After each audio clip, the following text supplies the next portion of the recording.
colonized situation going on. So that's the second. The last point really is also leading from that is to say, I really wonder whether it's true that there isn't any pain or suffering in the white world, or it's just that to keep up the lie that whiteness is superior, we have to present as if white people don't suffer pain or do not have problems.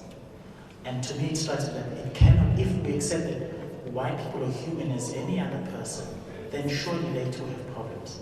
A different set of problems to some extent, but there are problems that are common. But it's part of this lie and this facade that must be kept up, and whiteness wants to dress itself up as better than always. We don't have those sort of problems. But I bet you there's teenage pregnancy, there's alcohol abuse, there's drug abuse in the white community, there's incest, all sorts of things that we black and brown people suffer from. It's just that it's hush-hush and swept underneath the carpet, then it leaks out in some very weird ways from time to time. Thank you. Okay, I'm going to start with your last comment. I mean, you're absolutely right. There are issues in white families. I mean, before this relationship, I was never close enough for me to get into the space where I can find out what, it's always been on that, kind of superficial relationship, and like, oh, my black friend, I've got a black friend, my best friend's black, do me, oh, my friend, and we meet always, in restaurants or wherever, or I come over for dinner, but we don't really get into, what's happening in each other's life, and if we do, then it's the white person in my life, but never me in their life, right? So, yes, there are issues, but I've never, personally, before this relationship, been close enough, right?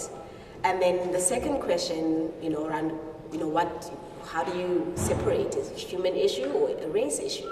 And we've also struggled with this, that what part of this is just, personality, and what part of this is race? And I think at times the two you can't separate the two. We live in a society that's over-racialized, and race is always an issue, especially when we leave, the doors of Martina's house or my place. We've had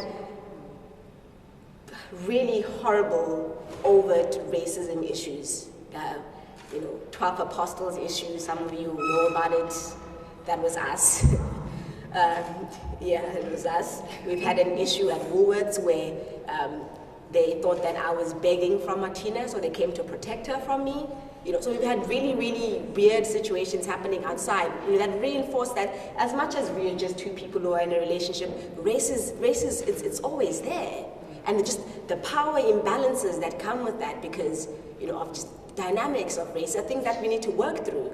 We can't lie to ourselves and say race is not an issue. We're close friends and we love each other and then have overcome the issue of race. It's issues that we had to consciously work through.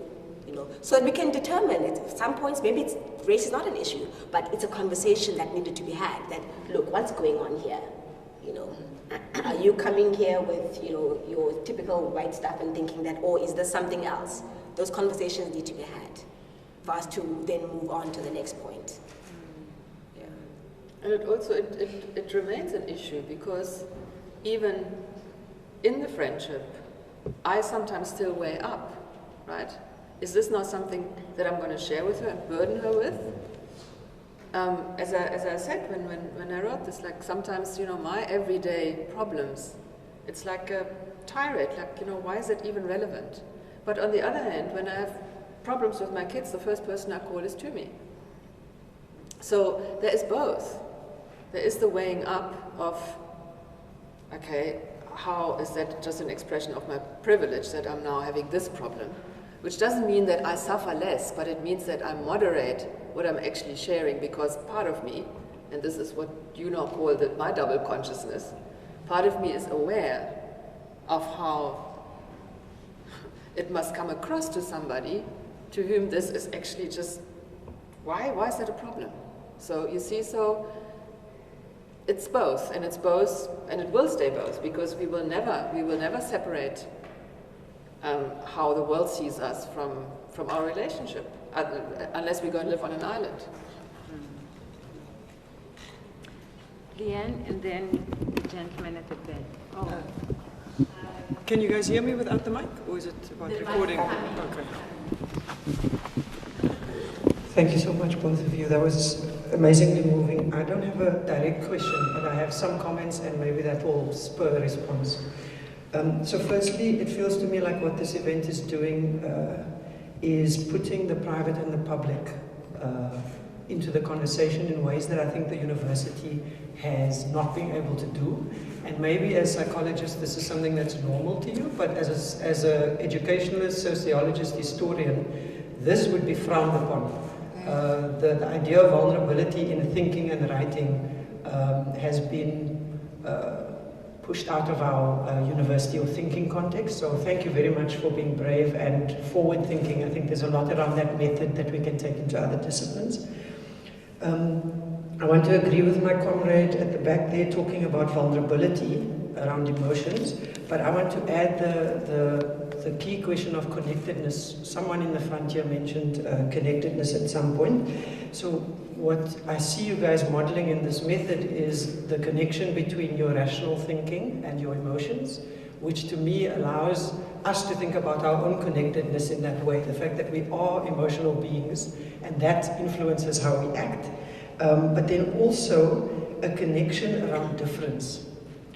By this I mean, it's easy to have a conversation around race, but when you bring the class question into the room, and let's not complicate it even more by the sexuality question and the gender question, but the idea of connecting those things and speaking it specifically, which is the story you chose, really goes to a place that in this moment in our transition, because we're in another transition in South Africa, people are not willing to talk about. So I think that helps us hugely. Then my last set of reflections is in particular around critical reflection. And the fact that what you guys so beautifully shared with us is that, and that the university denies our people, is that actually we are doing reading all the time. We are reading the world and we are reading what is going on prior to reading the word. And what you guys have, and that's Paulo Freire, that's not me, part of what you guys have also done explicitly is to bring the critical reflection into the writing mode and show its power by reading your simple reflections, beautifully written, both of you, but by so it complicates the idea of the university. What is it? What is reading? What is writing? What are the purpose of these two things? And the last thing would be, in a brief response to my brother over there, the problem with the category of human, and this is what students have said over and over again, is that many, many people have been excluded from this category. And so I think we need to find a different concept or a different kind of language, because what we do is we exclude people when we move too quickly to the idea of the human, when in fact white people are not humanized in this current system, and neither are black people. So I would challenge us to try to think about a category that unites us, connects us, that isn't this category, flawed category of the human. May I just push that here just for a moment? So the notion of the human that you are, this idea, Buddha mentions the human and didn't really articulate what it is. Could you perhaps take us a little further to say, what is this, how is it articulated, this human, this idea of the human that's flawed? Can you just say a little bit more about that? I mean, I'll say that I come from a tradition of Marxist humanism, which is really frowned upon. I won't normally say that in public, because in student spaces, that is a big cross against your name. In the current political context, the way that people and students and young black people are understanding this idea of the human, in my limited interpretation, is that it becomes a foil in the same way as democracy becomes a foil, in the same way as non-racialism becomes a foil. So there is this idealistic categorization of what we're seeing now that we're trying to project into a future relation that has broken down. So the idea that everyone has the same capabilities, criticality, and then socialization and oppressive systems lead us into different directions. This in some ways doesn't allow us to deal with the now. it projects us as concepts do and ideals do into the future. And what students and young people are saying is we're breaking this thing down.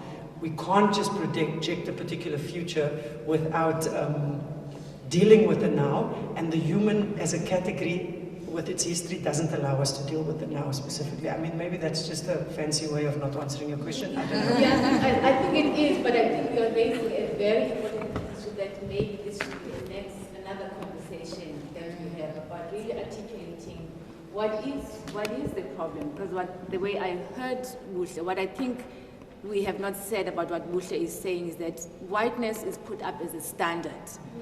And that is part of what Buhle is saying, that it's put up as a standard, and we reinforce all our engagements with the issue of whiteness, reinforce that quote-unquote standards.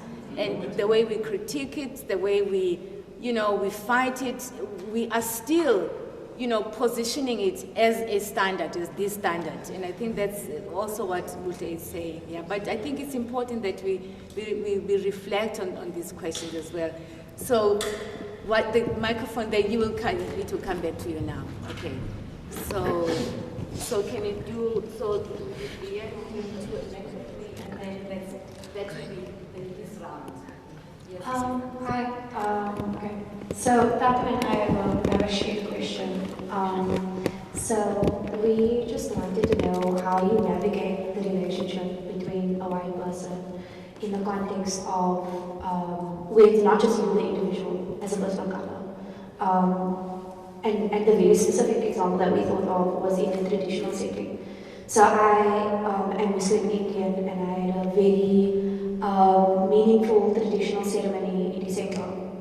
It was so weird inviting my white friend into that space, because on the one hand, I feel like I'm performing, but on the other hand, I also feel slightly invaded in terms of having to explain things all the time, but then also viewing my tradition and my religion from a white gaze.